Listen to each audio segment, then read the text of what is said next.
आता हसायला काय झालं? काय नाही तुम्ही काय? थांबा थांबा. बजा झालं झालं समाधान. गावंढळ कुठला.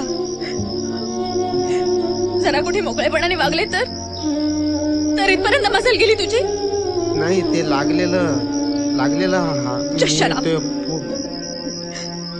Get out of here. चालता हो.